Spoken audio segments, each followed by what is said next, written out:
everyone, it's Terrence Branley with the Grow IT podcast, and today I'm lucky to have Maureen Carlson, who is the VP of Growth of System Surveyor. She's also the co-founder. Hello, Terrence. So glad to be here. I'm really looking forward to hearing. I've had a lot to talk about, Maureen, so I'm going to dive right in. But first, tell us a little bit about your background and your entrepreneurial journey, because that's always my favorite thing to hear too. So.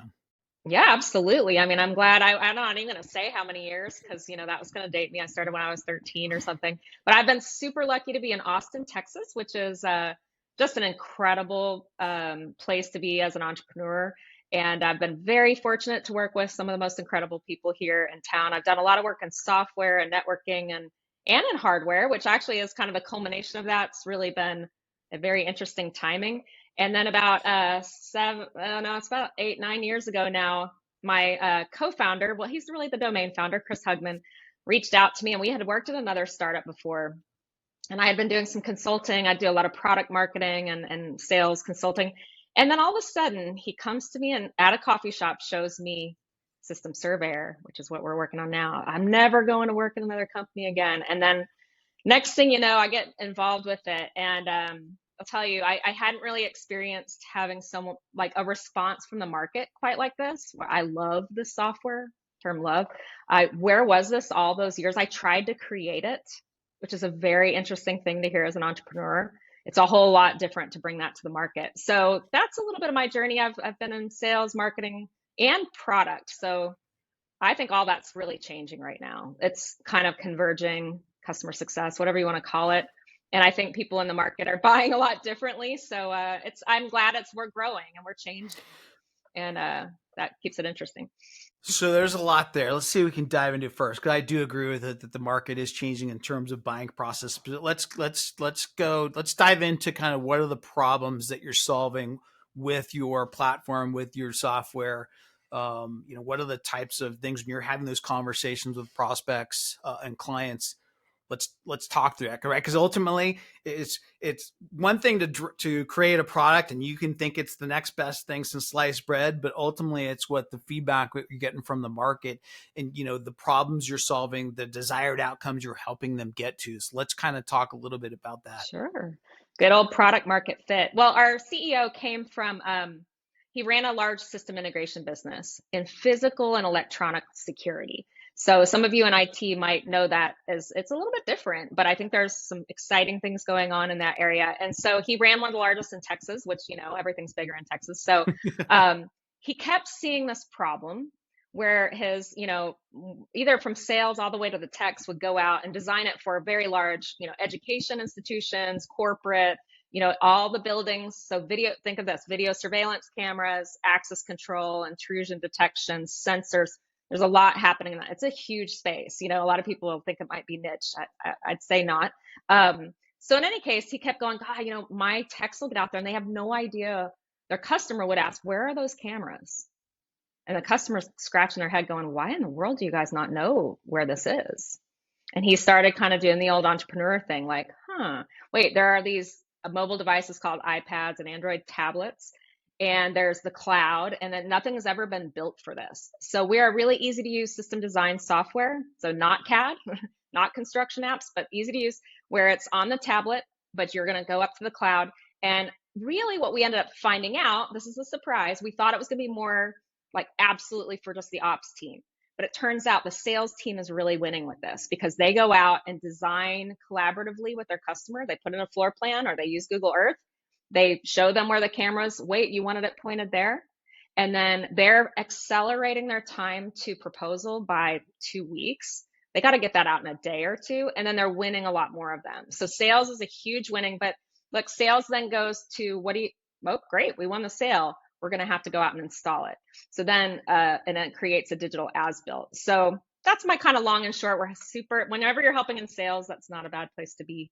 Which is really, but profitable sales, that's the key. You would always, right? But being in sales and being the tip of the spear is the best place because you're getting the direct market feedback, right? Ultimately, that's what drives businesses. And the success of a business is understanding what the market is telling you is valuable to them. And it's always interesting. We've found this without fail with every single client. We go out to the market, what we think they want is different than what our clients have, let's call it, in their buckets, right?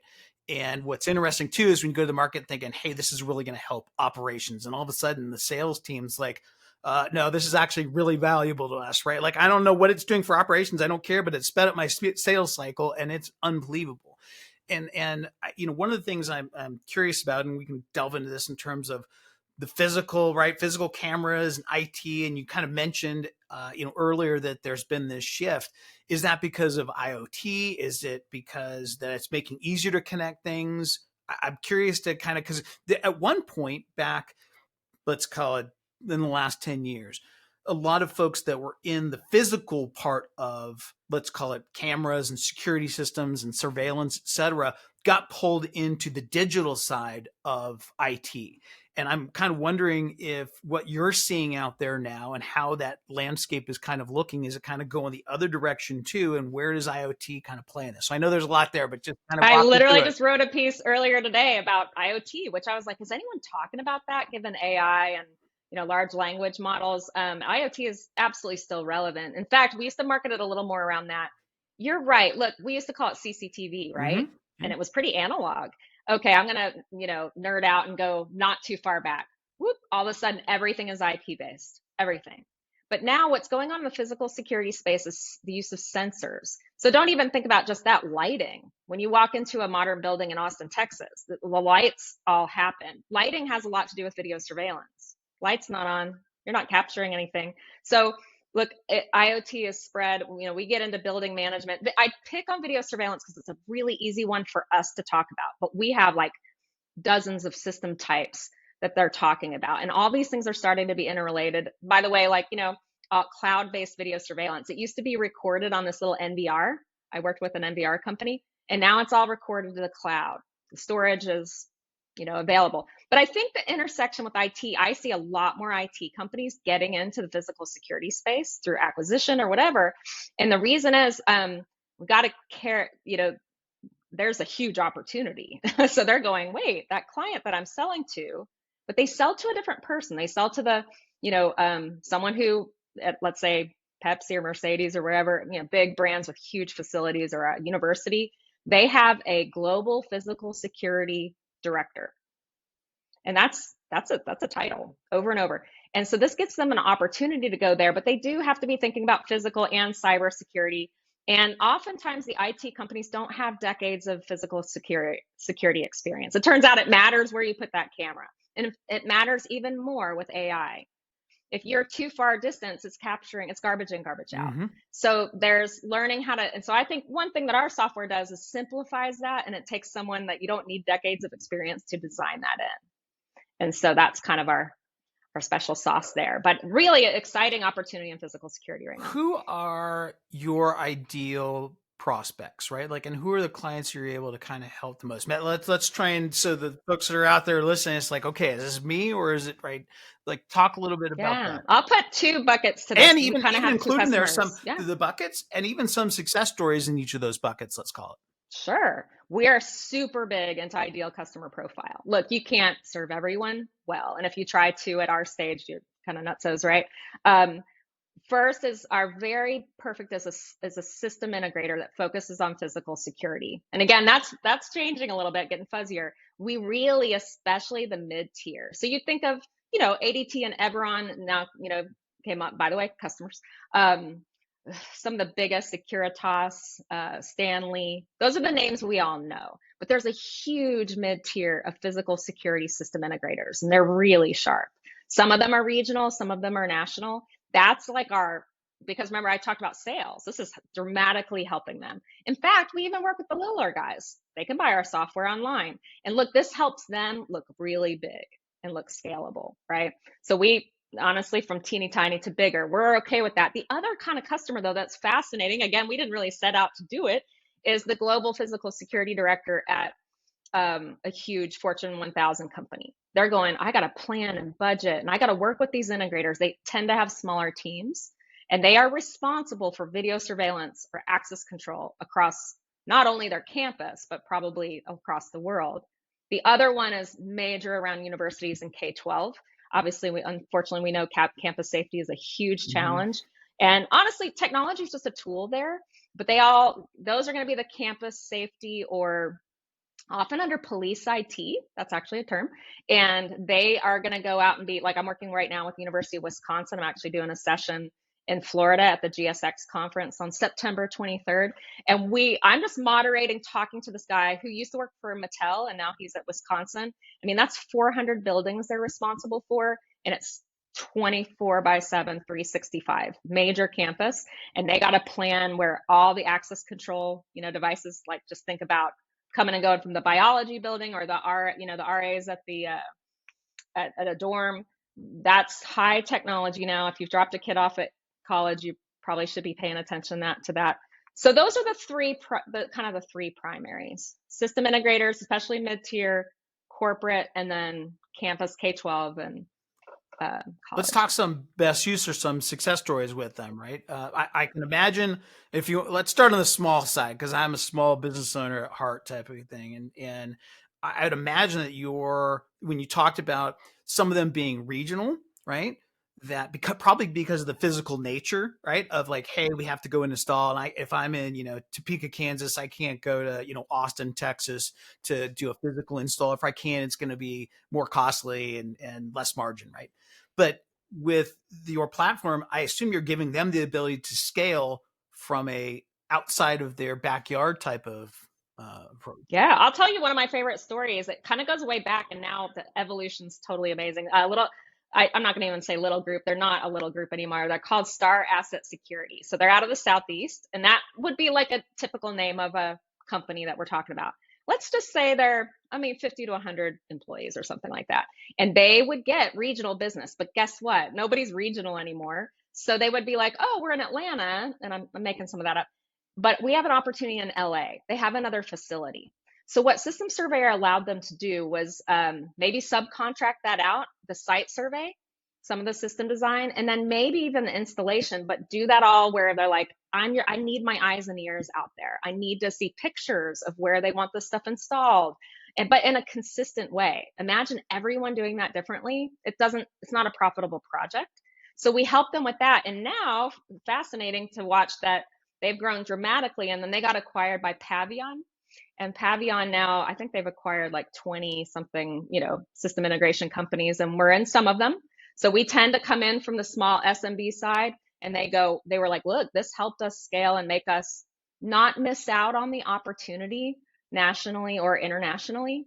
And so this space, there's a lot of consolidation going on, but also just a lot of opportunity to make them agile and ability to grow. So I kind of love the mid-tier and the smaller size, as I think they're more able to just go after the business and do it well with the right tools.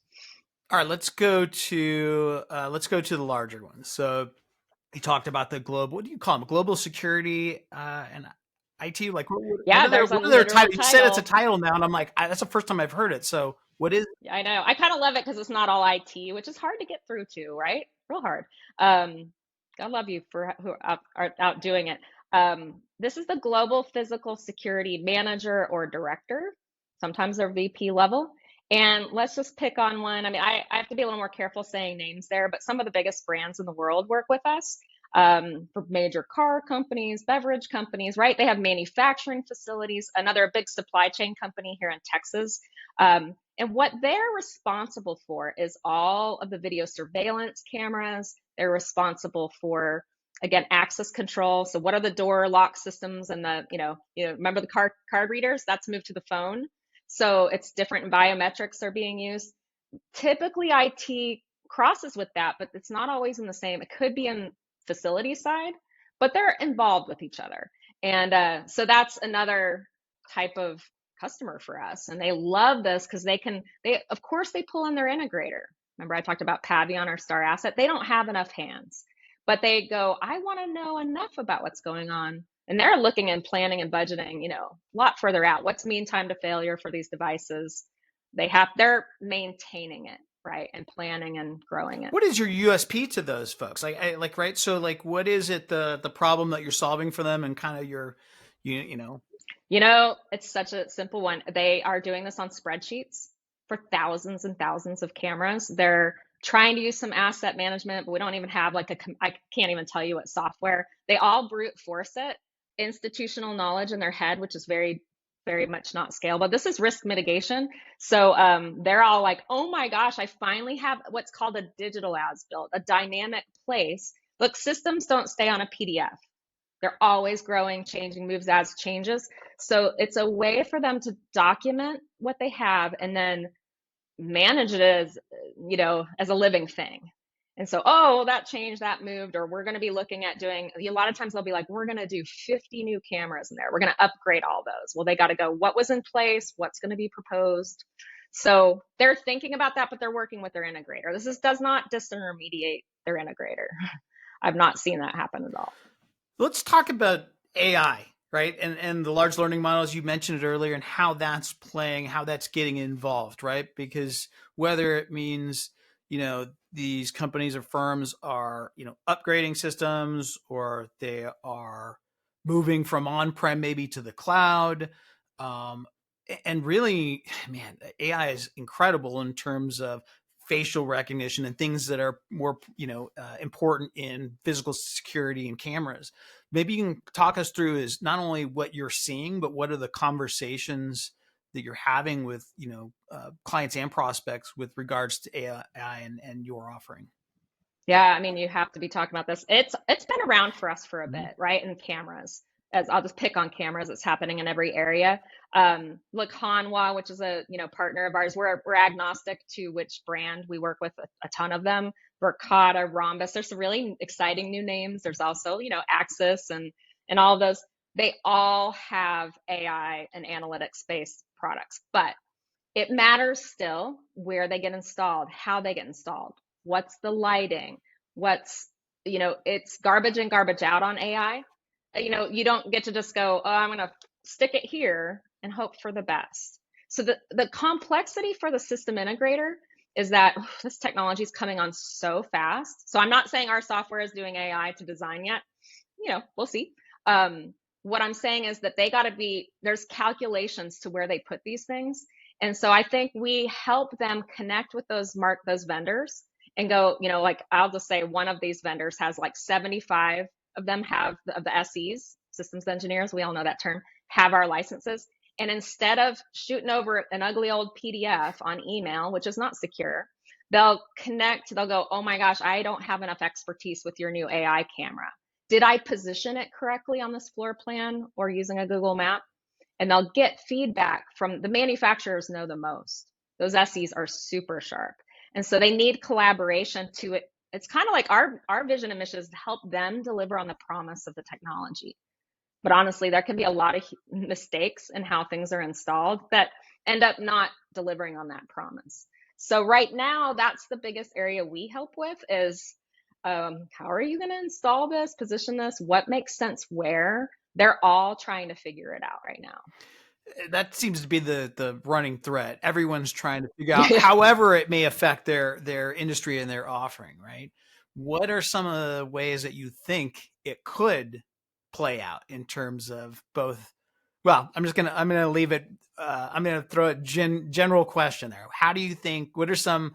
Because to me, the reason I ask this question is that nobody does know. Like everyone's trying to figure it out. And so the more I ask this in a creative manner in terms of like, hey, Maureen, like tell me what some of the things that you think this could possibly, play out. I mean, it's so broad. We're thinking about it just for our business, right? What ways could we do? But in the industry, which I'll touch on more, I mean, like I said, it's already happening. Look, in security, your job is to try to become more proactive and predictive, not reactive. The thing already happened. And I think there's some really fascinating things. I'm not even an expert on, well, is it gunshot you know, uh, prediction or detection is the word I was looking for. Look, AI is coming and the technology is coming very fast. And having worked in Austin, Texas for a long time, look, your vendor, especially those manufacturers, which really are all software companies now and AI companies, that's what they're becoming. You've got to know as an integrator and solution provider that's trying to take all these things, that's what an integrator is, right? Your job is to go stay on the bleeding edge of this, but make sure it's pragmatic. So they need to be working with them and be smart about not acting like they know all the things. Like the vendors will know. I think there will be some leapfrogging going on in the industry, in every industry. But, at the same time, we try to kind of also realize that this is, we're talking about people here. Where is this going to get installed? The industry has a labor challenge in physical security. I don't know about IT so much, but there's not enough people to fulfill the opportunity. So they have to be smarter about how they do it and capitalize on this. So I probably didn't even hit on it, but there's so much opportunity. We're seeing it every day in our space. How do you think it will play? What are some of the ways that you think it could potentially play out? I mean, maybe later for us, like there might be like the initial layout of a design. Yeah, I'm kind of being about System Surveyor could be, could you talk it out, onto an AI? We're not there yet, but we're, obviously got to be thinking about it.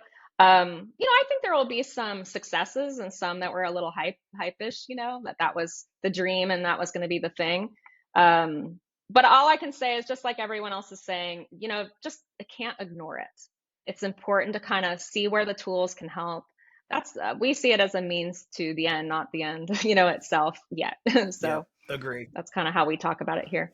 So let's talk about your growth, right? You guys have been around since 2018, right? And 2015 2015. actually. So Okay. we've been around. So, what are the challenges that you guys are facing, with growth? Because it's funny, right? There's always a double-edged sword, like we're not growing fast enough, or we are growing fast, but there's always challenges. What are the challenges that you guys face as you grow? Well, I own go-to-market, which is like my favorite job I've ever had because it's bringing together sales, marketing, and product-led growth. The biggest thing, well, we don't have kind of traditional venture capital. We've got some angel investing that we kind of get to run our show, and we think that's smart and important right now. There'll be a time probably, but it's staying committed to that the product provides value very quickly. We allow people to just try it, and it's not time-based. It's you have value from using it. So to call it a trial is kind of funky to me. We call it this, you're a starter account. And then we allow them to just kind of keep adding on. If they go, oh, I've drag and dropped 25 devices on a survey, in our case, they're going to hit a paywall. Well, the thing is that's so fascinating is that just applying sales and selling top down is not very effective these days. What I see play out over and over and over is about 3 to 5 people, let's say at a good sized system integrator, come in and they go, man, I'm so excited about this. I can't wait till we buy 50 licenses and we have it from sales to ops. And then we kind of go, oh, that's cool. Yeah, that's great. We're going to recommend that you just go month to month for 4 or 5 people. And then you're going to have a bunch of great questions in about a month. And then we had one of those yesterday and they're like, okay, now we're going to go from 5 licenses. We're going to go to 40 or 50. But they got to have a game plan. This is a little change of the game plan of how they're going to all be doing this consistently. Imagine if you had 20 salespeople at a company and every single one of them brought the initial site survey stuff differently to the estimating team. They do it on everything you can, back of a napkin, PowerPoint. I've heard some hilarious stuff, and I've heard some like a little more advanced things. But when that's happening, you cannot scale a company.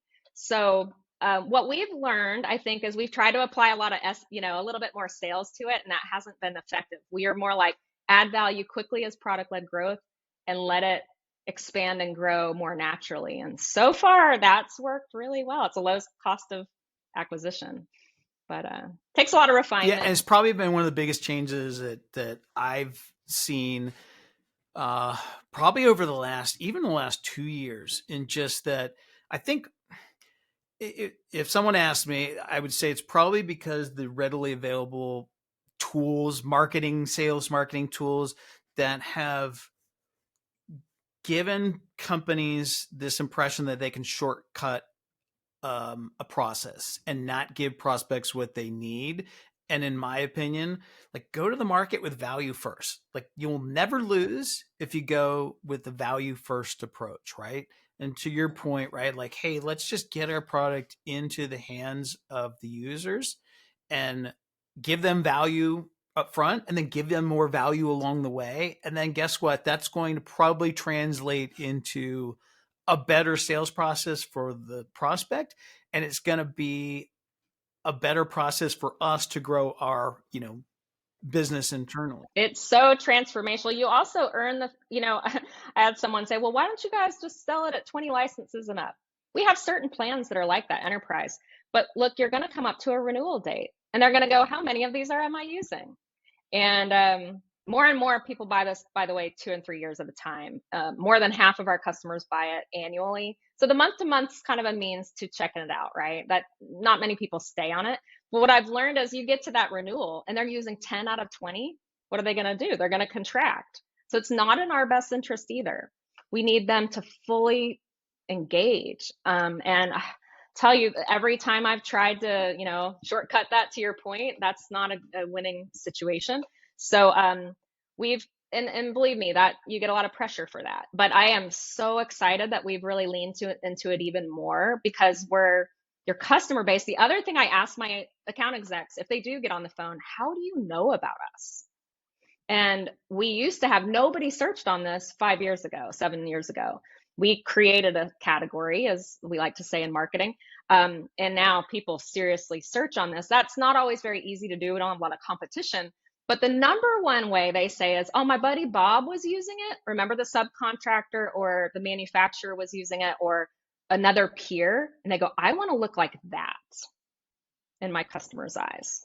And there's nothing, we could never sell like that. That's a trusted relationship. We call it, HubSpot, I think, coined it the flywheel. Super duper powerful. And we're not talking about the family and friends renewals. Referrals. This is like B2B. This is B2B trusted B2B, partners yeah. who they've developed trusted partnerships over the years, right? Yeah, we have to earn that. And sometimes we've made some mistakes, but it has to work, all the time, every time. But when they love it, I'm talking they love it. They're like, I won't do my job. We've even seen people leave their job and go to another place. And one of the reasons they got the job is because they know System Surveyor. Or they'll bring it in and right. go, I don't want to do this job unless I have this thing. And so it's so fun to be part of that. And it has its challenges, but it's a good thing. That's the growth challenges, right? I mean, there's good and bad with everything, right? And that's why we're crazy entrepreneurs keep doing it, right? Because we're right, gluttons right. for torture. Let's switch gears to personal stuff. What do you like to do outside of work? What do you do there in Austin, Texas, or throughout? It's an amazing place to live. It's beautiful today. A little hot in the summer. I'm a tennis player, so I play as much as I can. Played this morning. And I didn't do that for 20 years while I was raising my kids. I would say, don't step off that track if you were playing. It's been so much fun to be back. So I do a little just for fun competing. And then I have 2 daughters. One just moved home and out of college, and one who just landed in college. And I, enjoy time with them and just friends, reading, running, anything like that. What's your take on the pickleball Ooh, phenomena? Is that for a tennis player? Is that just is that? It depends. There's 2 camps. There's I can't believe you put pickleball lines on my tennis courts, which is hard. Or took away my tennis courts. And then there's the one who are like, anything with a ball is great. I'm more in that. I think it's really good for people and social. That other stuff, it'll all get worked out. I play either, but I'll play tennis more.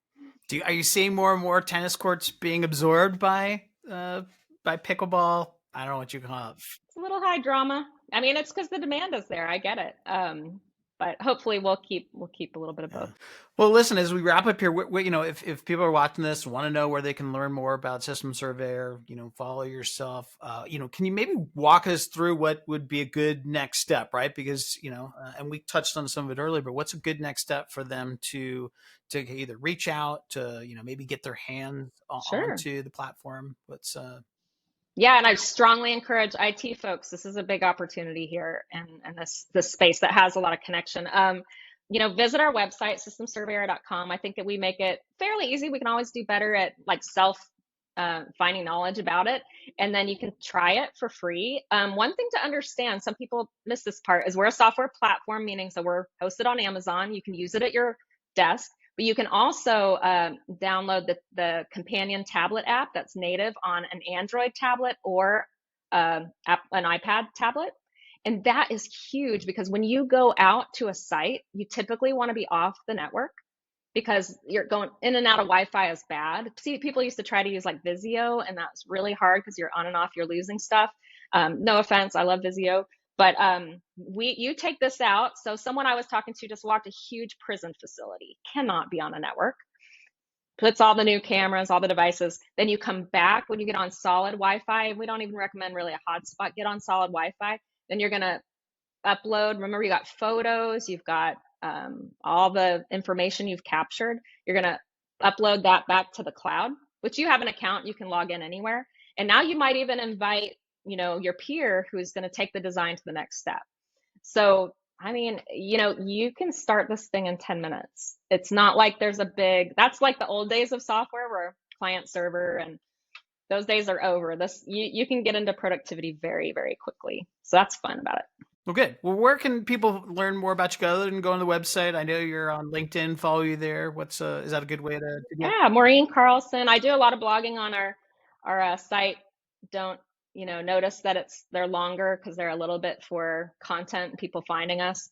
But I think we take some interesting angles on things. No pun intended on cameras. But yeah, Maureen Carlson on LinkedIn. I like to broaden out the network and trying to get out and do a little bit more evangelizing about the opportunity. And so I really appreciate it, Terrence. This has been a lot of I'm fun. grateful to have you, and I look forward to us catching up again as we talk about your growth here in the coming months and years. So, but thank you for coming on, sharing your insight and more about System Survey. And I wish you guys the best of luck. I love to see growth Yeah, trajectories. I'd encourage any IT companies. We have a conference coming up, GSX. That's a little bit more for the huge, Fortune 1000 companies are coming to look for physical security solutions. Another one that's I think it's March, is ISC West in Las Vegas. I think that conference would surprise some people in IT and a huge opportunity, and all the vendors are there and all the system integrators come. So that's usually March 2025 in Las Vegas, ISC West. Great place to go out. Why do you think it would surprise people in IT? I think they'd be like, "Whoa, this is really big." This is sometimes people don't know about physical security. My sister's in cybersecurity, I'm in physical security, and we go to very different conferences. And so we kind of chuckle about that, and I tell her ours are the cool ones. But anyway, that's something to think about. Well, cool. Well, I'm grateful you came on today. I look forward to catching up again. All right, have a Thanks, good man. one. Thank you so much.